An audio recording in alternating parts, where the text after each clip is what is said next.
des diversités concernant les arts plastiques dans les Pyrénées, peinture et sculpture. Donc on ne dira rien de l'école d'Olot, qui est encore un marché d'art important pour la péninsule ibérique en Catalogne. On ne dira rien ou presque rien de l'école de Saint-Giron, où il faut le savoir, au début du XXe siècle, dans la première moitié du XXe siècle, il y a quand même eu dans cette école d'art 2 grands prix de Rome. On ne dira rien de l'école de Pau, qui survit un peu, mais enfin avec Garth et compagnie, et rien du tout non plus sur l'école de la Bille d'Astois, qui a exprimé si clairement et défini ce qu'était cet étrange art pictural du Pays Basque. Voilà. Alors d'ailleurs, ces écoles, elles dépassaient à l'époque largement, leur réputation dépassait largement les frontières de notre région. Par exemple, l'école de Saint-Giron, elle était surtout connue, vendue dans le nord de la France. Maintenant, elles sont ignorées ou carrément disparues. Je ne parlerai pas non plus de la haute montagne. Dans le contexte de cette soirée, bien entendu, si l'on va à l'Esquin, le bocage du plateau de l'Esquin est beaucoup plus important que les célèbres aiguilles dans sa mer. Et puis aussi, je dirais à ce propos que les Pyrénées sont un pays de pays. En réalité, Catalogne, Pays Basque, Aragon, Gascogne, etc. Et que la diversité des Pyrénées est si exceptionnelle qu'elle est un exemple rare au niveau européen. On va en reparler là-dessus. Et donc, ces diversités exceptionnelles et la médiation des Pyrénées doivent nous entraîner à penser au niveau de la diversité, des diversités, à penser au niveau universel. Si les Pyrénées étaient bien comprises en ce sens, mais je crois que d'ailleurs, ça va être un débat qui va se développer. Aujourd'hui, on a rencontré l'Adréal de Midi-Pyrénées, enfin de la région Occitanie, qui est effectivement intéressé par ce projet. Et en effet, nous avons là, les Pyrénées, quelque chose qui est exemplaire. Alors au niveau européen, il faut aller au Caucase pour retrouver les mêmes diversités. J'insiste beaucoup, il s'agit de la biodiversité et de la diversité culturelle.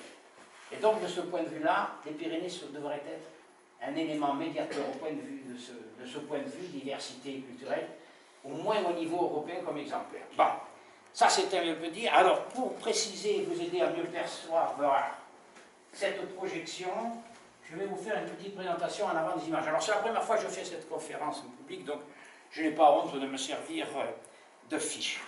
La biodiversité de la cordillère pyrénéenne est tout à fait exemplaire.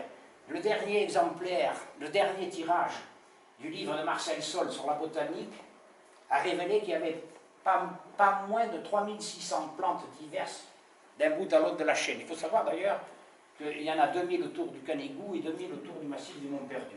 Donc deux massifs privilégiés pour des raisons que peut-être on évoquera pour la projection. Et cette diversité, il faut comparer, disons que dans toutes les îles britanniques, le chiffre avancé, il n'est pas de moi, je l'ai récolté quelque part, vous vous en doutez, ça serait 1800 plantes. Les 3 départements du nord des Alpes, Savoie, Haute-Savoie, Isère, ça serait aussi 1800 plantes. On est à 3600 dans les Pyrénées. Voilà. Ça, c'est une chose. Alors, il faut savoir, malgré tout, que la préservation de la biodiversité pour l'avenir de la vie humaine est au moins aussi importante que le réchauffement, que la maîtrise du réchauffement climatique. Bon, ça a été moins mis en avant, mais c'est au moins aussi important. Alors, de ce point de vue, il y a quelque chose qui est... oui, alors, ça c'est important. Des institutions internationales, notamment l'UNESCO, remarquent que, avant l'Anthropocène, même il y a 80 ans, à peu près, il disparaissait une plante tous les 27 ans. Un chiffre statistique. Ou on peut dire aussi une plante tous les ans sur 1 million de plantes. Actuellement, il en disparaît 70 par jour. Et alors, l'UNESCO a quelque chose d'original, mais pas que l'UNESCO, beaucoup d'institutions internationales, et c'est là que les Pyrénées doivent jouer un rôle primordial à titre exemplaire. Et je vous lis, mot à mot, cette fois, une citation de l'UNESCO. Et c'est un peu le thème de cet exposé. Seulement se focaliser sur la disparition des espèces, comme c'est le plus souvent le cas, est une erreur stratégique, car les diversités culturelles, linguistiques et biologiques vont de pair. En effet, il n'est pas viable à terme d'identifier ou de gérer la biodiversité en tant que valeur universelle sans reconnaître et maintenir les valeurs spécifiques des lieux et de leur culture. Il s'agit d'intégrer la préservation des langues au mouvement général de la préservation de l'environnement. La richesse linguistique rime presque toujours avec la richesse des écosystèmes.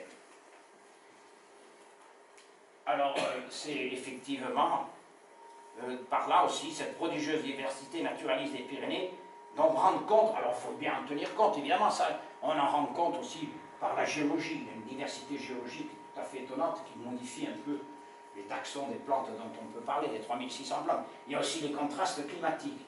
Mais ce qui est ignoré et oublié en France, c'est qu'aussi la diversité culturelle est un atout majeur de la biodiversité naturaliste. La diversité culturelle.